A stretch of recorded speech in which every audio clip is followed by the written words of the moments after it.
Welcome to Hands on High Tech. One more product to review. This is something that's been invaluable.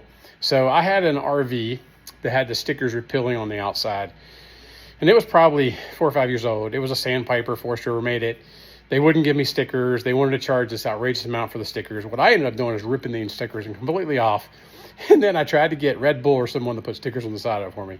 I didn't get any takers. I ended up selling that RV completely white. I go down the road and people were like, who are you? And what's your RV? And I get more questions because it didn't have any stickers on it than when it did. So it's because it didn't have stickers on it doesn't mean it's really cool. So anyway, I'm going to show you this product. There's 2 things I used. I will put links below for them so you have them. Product 1.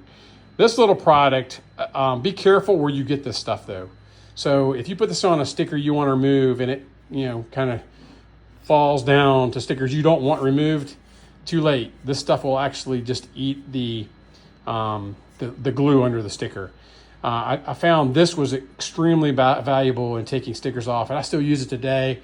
I used it on my recent wood chipper to take some stickers off. So you can actually use this as a really easy way to get stickers off.